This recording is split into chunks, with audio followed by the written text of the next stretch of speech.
nemamo iskustva da se obraćamo. Evo, Sara kaže, nema nikakvo iskustvo. Tako, volio bi da ona ima iskustvo da kaže. Teško je biti pametan a gledati vas. Šta da kažemo, ovdje ima more ljudi koji su učestvovali u ovome što smo postavili ovdje. Tako da bi, ja najradije kada bi vi prošetali i vidjeli u tim stvarima nešta da je urađeno, nešta. Mislim da bolje bi ove stvari rekle nego što ja mogu to rečima pisati. Mada mi je jako drago što ste došli i oduševljen sam. Najviše vama, jer ja sam navikao na ove stvari. Ovako, vi ste ukras sad ovim stvarima. Za mene.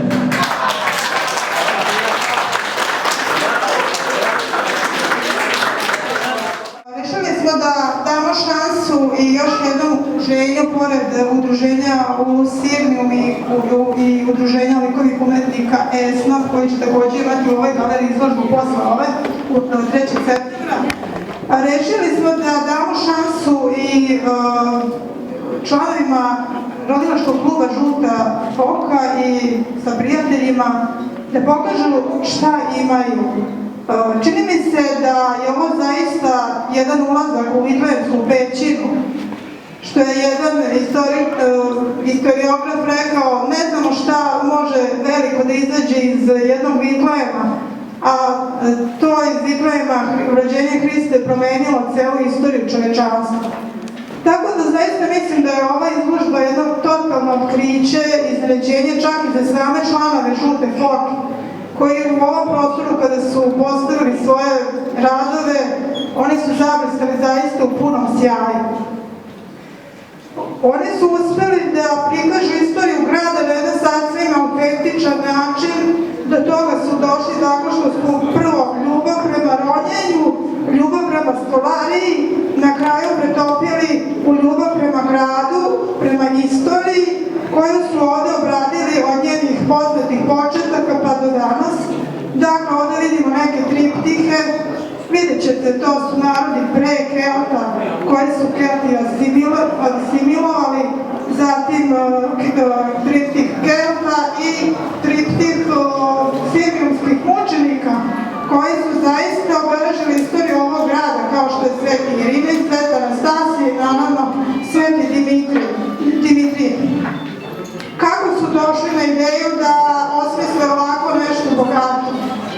Tako što su prilikom ronjenja, u svakom slučaju u jednom opsegu od 20 km od Ušća Bosute do Hrtkovaca, pronalazili brojne arheološke artefakte koji ste uredno predavali u muzeju Srema. Ima na 1000 tih eksponata koje su predane. Ali su oni postavili jedan stvaralački impuls da počinju po ugledu na te pronađene predmete stvaraju jednu novu umetnost. Dakle, ovdje je reč o spoju umetnosti i umeća. Umeća da se obradi drvo i da se iz njega izvuče maksimum, često poštujući neku njegovu nervaturu. I ono što je naročito karakteristično i značajno jeste da većina predmeta urađena od drveta izvađenog iz Save, koja je reka prirodno konzervirala, koja su stara više stotina pa čak i 1000 godina, i to cijelom ovim eksponatima daje posebnu vrednost. Tako da ono što je predstavljeno na ovim komadima zaista radostojno dočarava i vaskrstava istoriju ovoga grada, zbog toga je izuzetno značajno što je došlo do realizacije ove izložbe, da se pokaže šta grad Mitrovica ima, da je on još uvek živ, da njena istorija inspiriše i dalje umetnike na stvaranje. Ovdje sam zapisala imena više oko 15 koji su ovdje prisutni na izložbi, ja ih neću sada ovom prilikom čitati da vas ne zamaram. Dakle, taj krug prijatelja Žute Foke se povećava i verovatno će u budućnosti biti i veći. Početak se zna, a kraj se oteo i samim organizatorima nisu znali kada su počinjali sa svim ovim dok će ovo sve doći. Zaista ovaj entuzijazam obuzima sve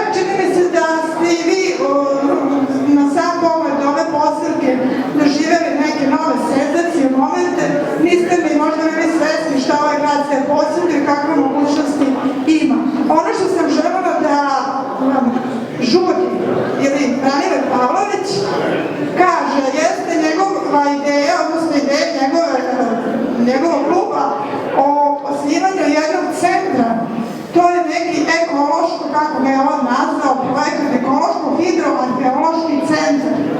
Nešto nije baš bio voljen o tome puno da priča. Ja mu verujem, puno sam morio dok je ovo sve popeo gore na galeriju. Ali ja ću vam reći samo par rečenica da vas više ne zamarim.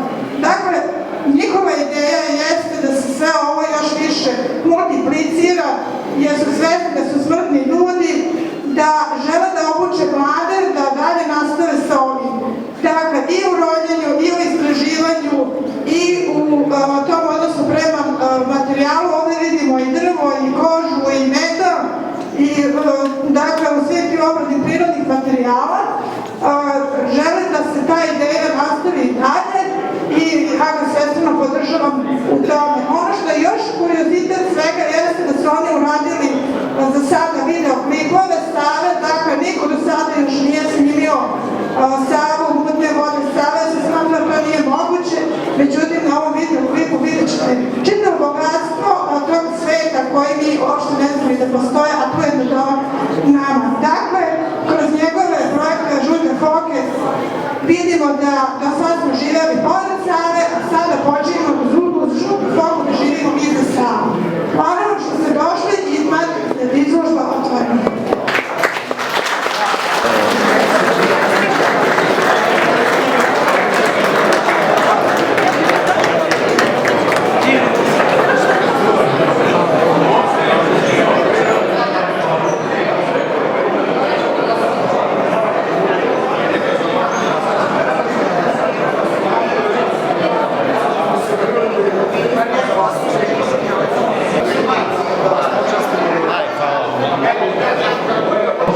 I oduševljen sam. Najviše vama, jer ja sam navikao na ove stvari. Ovako vi ste ukras sad ovim stvarima. Za mene.